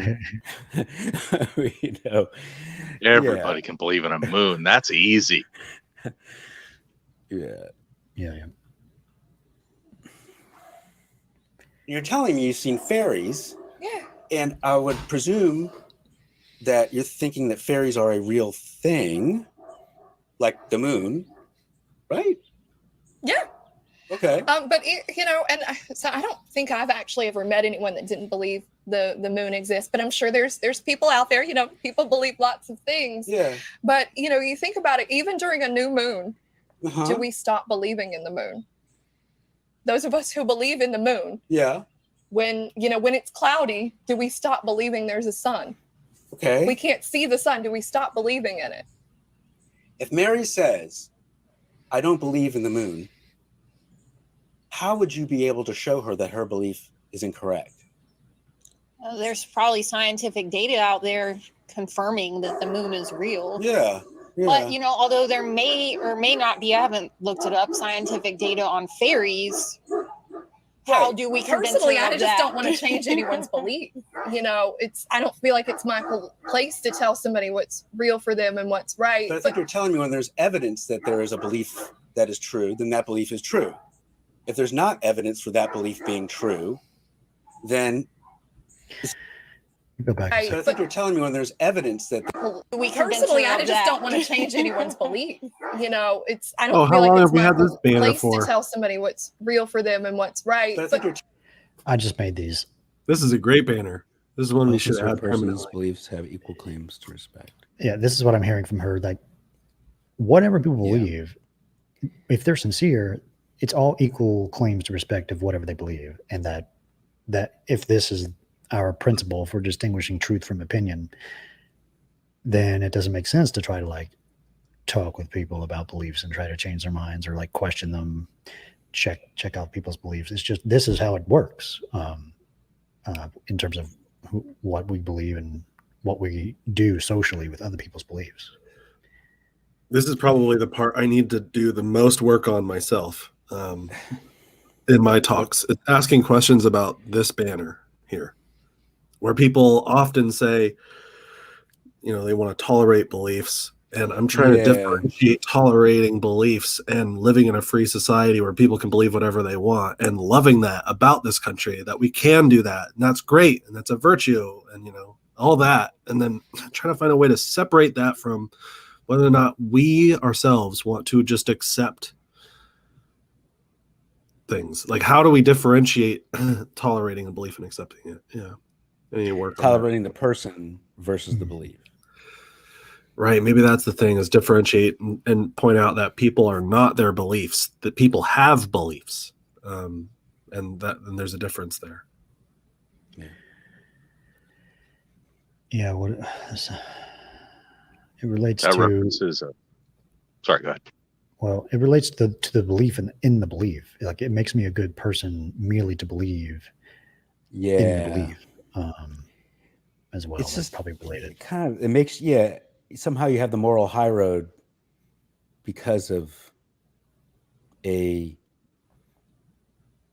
belief you have. I don't know how, and this happens in other things too, that having beliefs without evidence, somehow those beliefs can be put on pedestals, and those should be extra good beliefs to have. Am I saying that correctly? Yeah, I think she's saying that to be a good person, it is merely by believing this, all sincere persons' beliefs have equal claims to respect, makes someone a good person. Yeah. Because of what it does in terms of what she does with interacting with people. But what were you saying as well, Mark? Yeah, there's a moral high ground I think that she's trying to capture here, and I'm just trying to figure out what that is. Yeah, I think this is the thing. This is the core moral principle she's going by. Yeah. Right. And this relates to epistemology. Like, if this is the case, then you can just believe whatever, and everyone can respect each other, and we can all live happily ever after. Basically. So anyway, it's really hard to differentiate that because, like, I share that same sentiment that we should live in a free society. People should feel comfortable to say what is on their mind and air out their ideas, and to disagree. Like these are great benefits to society. So I share that with them, and maybe this is another great opportunity for a golden bridge. Negative feedback is absolutely critical in feedback. Mm-hmm. Sorry, I stepped on. And just mention, no, that's fine. No, that's fine. And just be like, this is where you and I agree, and really go hard on that part that we can agree we live in this free society. And then from there, say, like, though number 18 on the survey, and you gave me, a high number or whatever on wanting to believe in true things. Is there a difference between wanting to tolerate all sorts of ideas, even the false ones, and the ones that we disagree with or that we find abhorrent, and are thinking about how important the truth is to us, and that number that we gave on the scale from earlier in the talk? Yeah. Yep. Cool. All right, I feel like I covered that well. I don't feel like it's my place to tell somebody what's real for them and what's right. But I think you're telling me when there's evidence that there is a belief that is true, then that belief is true. If there's not evidence for that belief being true, then it's still true. It's still true, then it's just subjective. It's not So then objective. it's just something that you want to believe, but may not be associated with an objective truth. And we also have to look at, well, how deeply is that belief ingrained within us? So we have beliefs that are like the physical. No matter how hard I believe that the moon doesn't exist, and that's ingrained in me. I would be interested in what you was about to say. Yeah. But I can understand. It's 45 minutes into it. It's fine. It's taught at a very early age the moon does not exist. There's no moon. Will that change anything? I mean, for you, there just wouldn't be a moon. So for me, there wouldn't be a moon. But there's no moon that exists for me. But if I would ask you in that, if you're telling me the moon doesn't exist, or I would ask, well, have you ever seen that ball that glows in the sky? We could even sit and look at it together. And so it is that when we see things. Now let's talk about fairies. Good job. Yeah. Okay, same thing. How would you show me? You'd show me the moons in the sky. You should now show me how fairies exist. That's not my place to. But what is it your place to show me that the moon? Yeah. Yeah. If I ask you to show me that the moon exists? So help me out here. I mean, they're very nice. These people are very nice. They came on my show. I'm very thankful they came on my show. Thank you for coming on my show. But there's just something that rubs me the wrong way, and it just drove me insane. And I just and I think this encapsulates it. I'm not sure what it is. You did such a good job containing yourself. It's the whole virtue thing again about tolerating beliefs and maybe our potential conflation of tolerating beliefs with wanting to know true things, and how we think about those two things as separate. This is the part that I struggle with the most, and maybe it's because of the culture I'm from. I'm in Portland, Oregon, so we get this all the time here. Yeah. Yeah. Like, do you think there's any fairies in my backyard right now? Do I need to do something special to see them? Like, I would like to know true things, including that fairies exist. Could you help me, please? Can I request that you help me figure out if fairies are real? Right. That's another thing that you could do. A great opportunity right now is be like, listen, and I'm actually really sincere. Like, I want to know what you know about fairies. Like, help me figure out how you got there.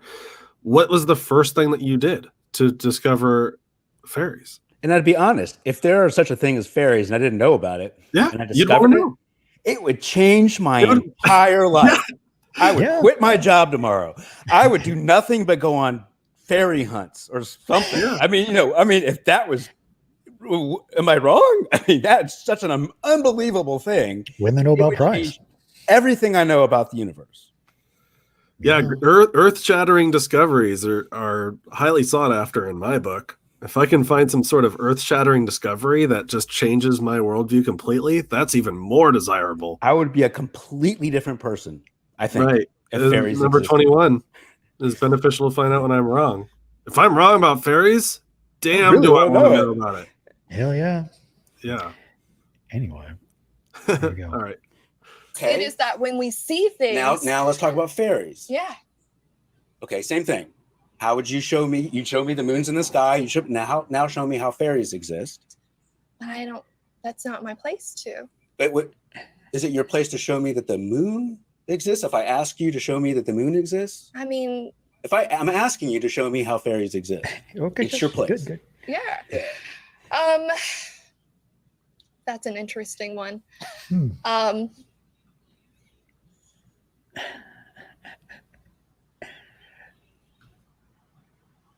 I think you have to have a belief first that fairies exist, or they're never going to be real for you. So if you don't carry Do I have that to have a belief first that the moon exists before it exists? You believe that it doesn't Yes, exist? because you were told. I have to have a belief that the moon exists for that moon to exist. Okay, so at some point in time in your life, your parents probably took you outside and said, "Hey, that's the moon." If fairies are real, no one knew about them until someone discovered them, right? Or did someone believe that they existed and then discovered them because they believed it? Yeah, I think that's the way it goes. Is that how that works? Okay. That's where my bias goes. Yeah. Anyway. Some point in time in your life, your parents probably took you outside and said, "Hey, that's the moon." And how would we do that with fairies? We don't. Right. So for me, but growing up, my mother, my aunt's seen fairies. My mother believed in fairies. So my mother taught me about fairies. We had fairy gardens. Yeah. And so we've gone and visited fairies together. And so for me, that became real. I've only seen a couple of fairies in my lifetime, but as a child, my mother fed that side of me. She never told me fairies weren't real. I've never in my life been told that. So a lot of people. So she's conforming with her moral community in what they believe. Yeah. It sounds like. Yeah, and it sounded like the example of pointing to the moon and saying that's the moon. It seemed to me, and maybe I'm mischaracterizing what I'm hearing, so somebody correct me here if I am. Though it sounded like what she was doing is saying, until someone does that for you and points something out that's there, it's not there for you, which is getting at number 2.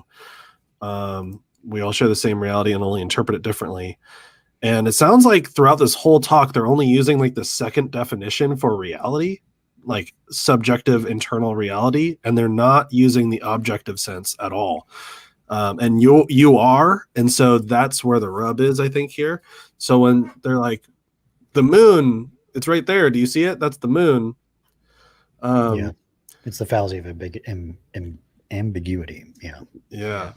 Like it's not there until it's pointed out to you, or is the point that it was there and pointing it out is a way to commit it to memory or understanding, but it's independent. Our understanding might be independent of the moon actually being there, and asking questions about that. Yeah. All right. Anyway. Mm-hmm. When they're young, they're told fairies aren't real. They don't exist. They're part of your imagination. No one ever told me that. I don't have that belief that somebody else may have. And so whether in your conscious mind... But if I was a young age and somebody told me that the moon didn't exist, how would that affect whether the moon exists? When I hear like words like they were told, it seems like an appeal to authority, or like she's saying there were authorities that said something, so that maybe relates to a moral foundation of authority. And like, yeah, and I could directly address that. Mainstream culture does not believe in fairies. So a way to subvert mainstream culture is to believe in fairies. Maybe. I don't know. Yeah, it's a good maybe norm. Skip to 50-52. 50. For time, maybe skip to 50-52. Okay, 50. Thank you, Dali. Okay. Thank you. you're just looking for the evidence, going through these files. So of is that the crux of it information. then? That the beliefs you hold are more exciting than boring old beliefs based on evidence or whatever?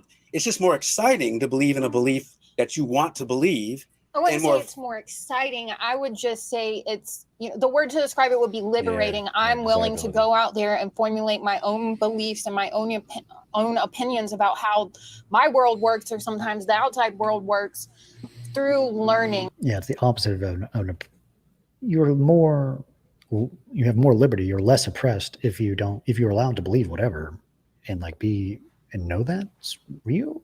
I don't know. Interesting though. But it's interesting because the opposite could be very well be argued. That if you have beliefs that are not tethered to anything, that you're really at the whim of anything. Yeah. Well, and that would open the floodgates to what is imagination. And if we have some understanding of imagination, is anything that's imaginary that can't be shown to be false true? Or is there no difference at all between imagination and reality? How do we differentiate imagination and reality? Yeah. Is there... Yeah, that's a whole nother can of worms. That's good. Through, I don't just want to believe what people tell me or what, science tells me, even though I do believe in science. Why? But Why do you believe in science? because Great the question. evidence is there. But But what I if also, you choose to believe? You choose not Why to is a believe good in enough science. question? yeah, there's That's some days I true, choose too. Yeah. not to believe in it. What if you just chose, I'm not going to believe in science, and that's true for you, right? So why even talk about science?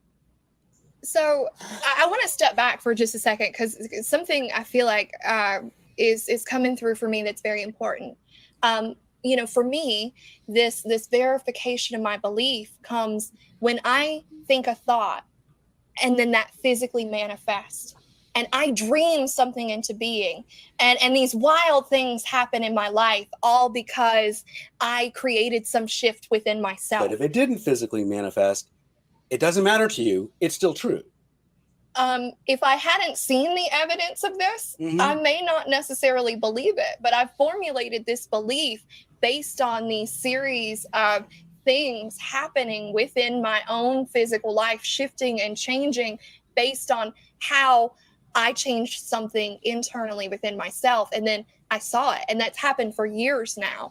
And, when you begin to realize, and for me, it's this recognition that my thoughts are creating my reality.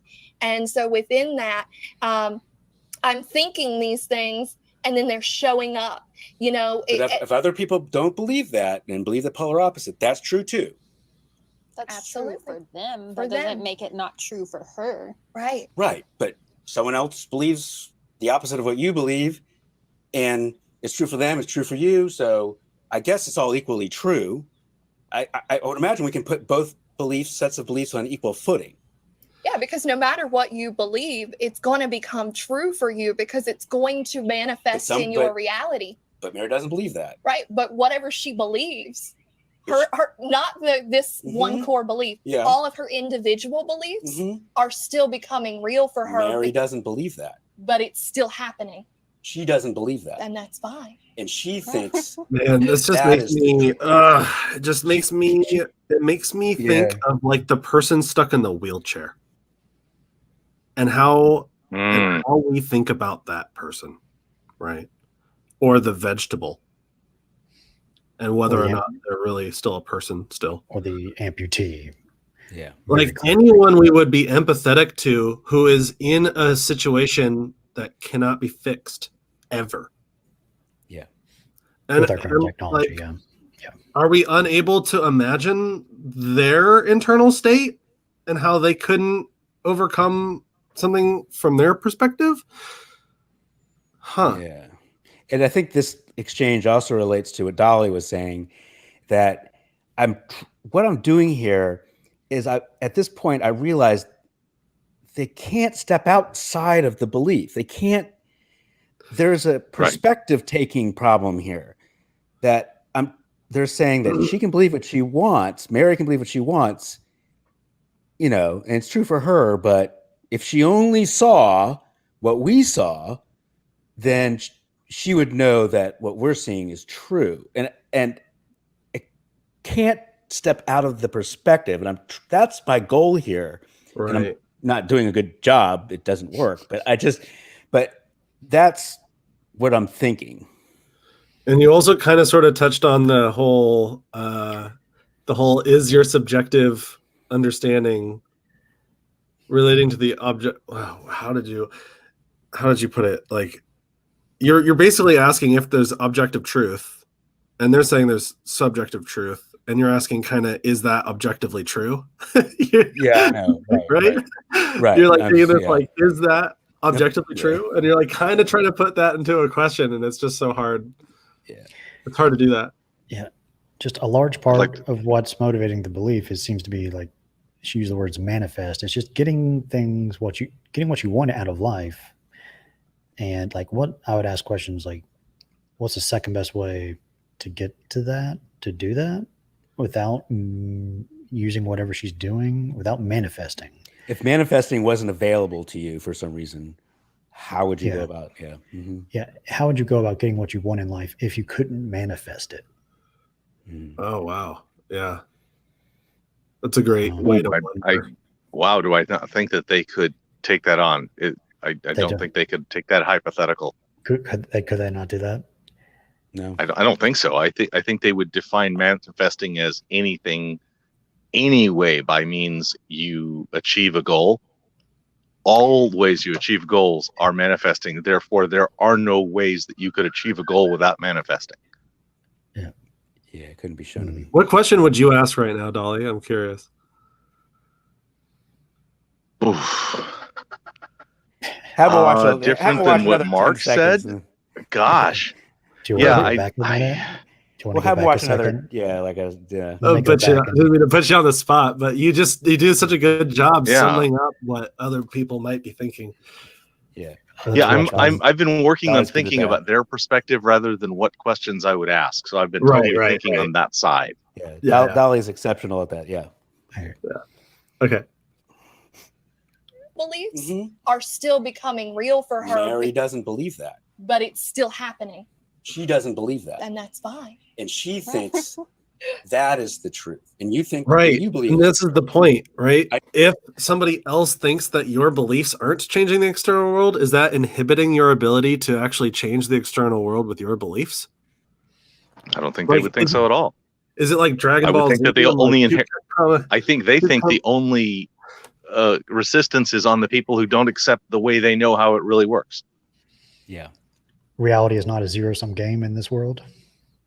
Something like that. Yeah. Okay. Interesting. Yeah. Okay. I really love the last 2.5 minutes. If we want to skip to 55:33, we can see the ultimate mic drop moment. I love where this thing ends. Yeah, the ending is so good. All right. Oh. Okay. All right.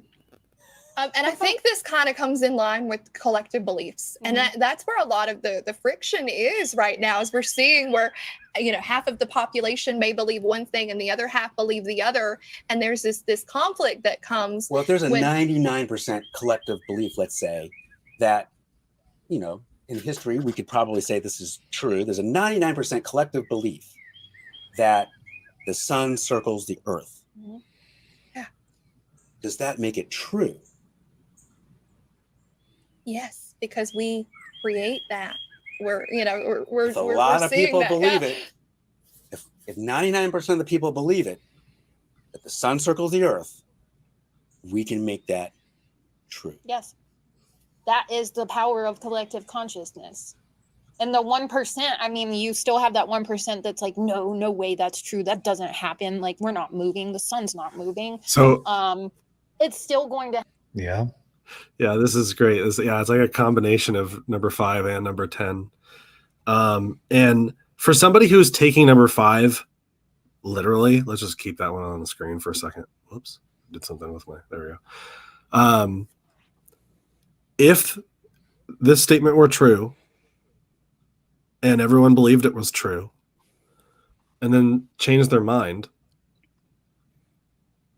would it no longer be true because everyone disagreed with it? This statement. The statement itself. Hmm. In this case, the statement that the sun revolves around the earth, which they accepted and answered, even though I think they heard it backwards. Yeah, I think, or they didn't know. I'm not sure. But yeah, right. Yeah, and it's okay because It's okay. it's not important. Well, I guess what I'm wondering is if they're describing a phenomenon of, because we all believe that it's true, it manifests even more so and it becomes even more true. And what I'm wondering is if that phenomenon itself were disbelieved in, if people did not believe in this phenomenon, would that make the phenomenon not work anymore? Right. Like, would people's ability to affect the external world stop working because we stop believing in it? Or if we believe in it even more, does it make us even more powerful in our ability to control the external world with our beliefs? I'm wondering if the belief itself is beholden to its own rules, essentially. Right. I'm not sure how they would answer that. Yeah. Don't know. It's a weird one. It doesn't happen. Like, we're not moving. The sun's not moving. It's still going to happen because the 99% of people's collective thoughts that it is true is making that happen. That's what is making that The happen. 99% of people who believe, we're just hypothetical, believe that the sun circles the earth instead of vice versa. Well, no, the earth circles the sun, right? Okay. So that's been We don't know that. well. How do we know that's what science tells us, right? That's what collectively many of us believe because we've studied it. They had no idea. But back in the 1400s, collectively, everyone believed, vast majority of people believed that the sun circled the earth. Yeah. So at that point, the sun circled the earth. But now, the earth circles the sun because people believe something differently, collectively. Now, you well, may that's say... that not knowing. It is Right. that... Yeah, you may say that it was earlier than the 1400s, but it's my personal truth that it was discovered in the 1400s. Right. This is a great opportunity for, are there truths to be known which no one knows yet? Yeah. I want to know that. Dali pointed out to me that it was discovered a little bit earlier. Yeah, I was poking at him in the comments. Yeah. Some things like we don't know, and accepting that not knowing is what's the correct default position then? I'm not going to believe in something until there's evidence that thing is true or something just confirming to the otherwise, or I'm not going to believe in that thing. I'm going to hold off on my belief in that thing until there's evidence that comes along that shows that thing is true. And that's how a lot of people, they operate in that way. It's a challenge to believe in something that you don't see, isn't it? Oh, I love that ending. Woo!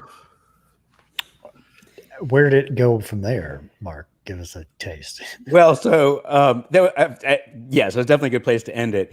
But as you know, these go out as radio shows, so I have to keep them under an hour, and so I have to cut out some stuff. And it didn't go much further than that. I think the major thing I cut out is there was a conversation that it was just more going around in kind of circles about just. There was nothing more added that you didn't see as far as content. It was a wind down. Yeah. Sticking out the landing gear. Yeah. I think by the end, I think we were all ready to call it a day. Pretty wiped out after that one. Wiped out of that one. Yeah. So I think, if I want to say one thing about this is that, and it's part of the reason why I do the show, and I don't want to. I don't know if this is going to ruffle feathers or not, but the way I think we should look at this is that sometimes it's easy to see this as like, this person is conservative and they have these crazy beliefs because, they believe in QAnon or whatever like this. But you could say that about somebody who is super liberal as well, like someone who's woke, maybe, that it's the same thing. Yeah. It's the same thing. On the other side. Yeah. It's They can't it's see the that they're both doing it. same. It's so And great. that's what I'm trying to, Yeah. it doesn't matter if you believe in QAnon, if you believe in, some super woke ideas or maybe this belief that we saw. It's the notion that it's the process you're using, and you're arriving at the wrong conclusions because you're using a faulty process, and it's not being conservative. It's not being liberal. And we need to know that because, right now we're, during Trump times, maybe you could be really scared of what Trump was going to do because of his followers, or maybe you would consider them crazy and not tethered to reality. But that can change on a dime. That can go completely the other way. Yeah. And we're just having a new set of false beliefs that we have to deal with. Yeah, we got to worry about the pendulum swinging too far. We want nice, still pendulum, or just a pendulum, that's aligned to reality, whatever the pendulum area needs to be. Right. And I got into SE because of politics, because I thought I was studying what I wanted to do as I was trying to make my own major, a cross between political science and psychology. And I wanted to understand the psychology of politics, like what it was that made people believe in their ideology. And could I be applying something to formulate my own ideology that I'm unaware of that's giving me bias, or like what is even bias? How does this even work? Like, how do we resolve our disputes on the political stage? And the more I dug, the more I thought, the more I concluded that it comes down to epistemology and how we form our beliefs. And like you said, it is very much the same thing, just on the other side. And when we put all of these interviews side by side with one another, it paints this beautiful picture. If somebody's new to SE and they start watching one, this is why I want it to be about all sorts of topics, because it could be about anything. And the more wide the topics are, the more clear it becomes that our epistemology is incredibly important with how we came to our conclusion, and how we can think so differently, and how we can try to help each other resolve our disputes of understanding. And this was just a great example of a super, super abstract, like bird's eye view of number 6, really. Number 6 and number 1 on the survey. Here it is. Strong belief, even without action, can change external reality. And like, what are the limits to that?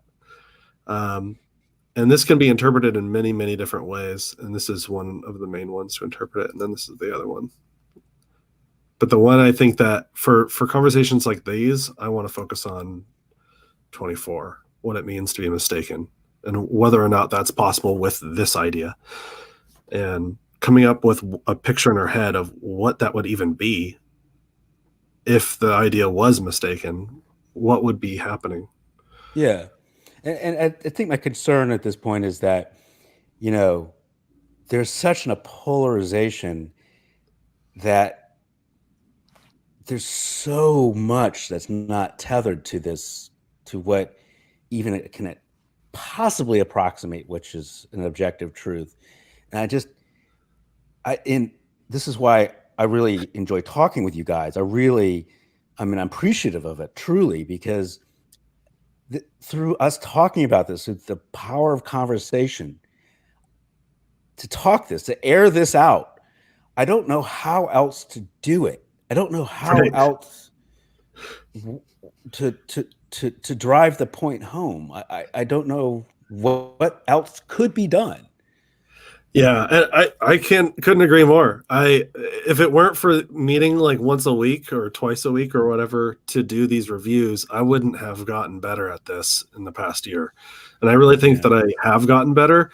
And to prove it to you, I've got some videos that are coming out soon that are epic. Epic. Sweet. I had a talk that's just like this one.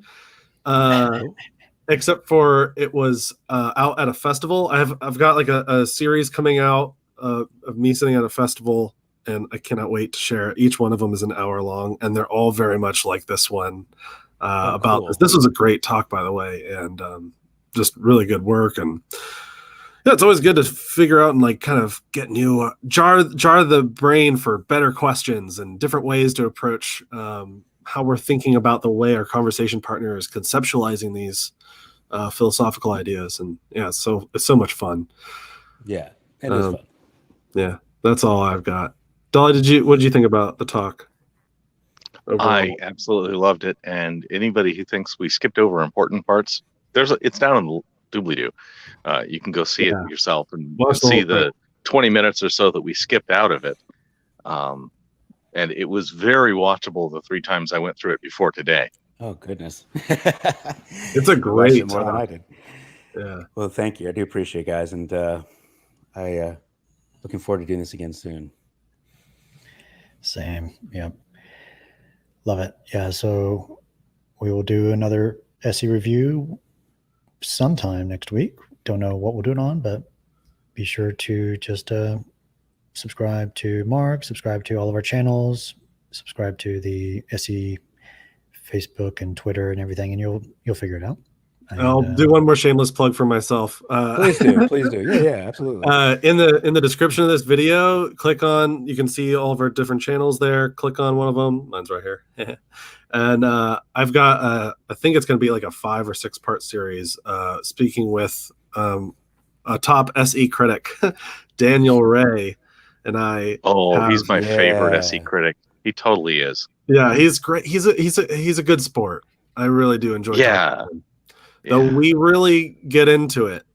And I can't wait to share the rest of them. Video 1 is already out now on my channel, and fairly soon there'll be more and more. So go ahead and check it out right after this. You might as well. Yep. Cool. Thanks. All right. Thank you. Cool. Thank you. Until next time. Bye. See you, everybody.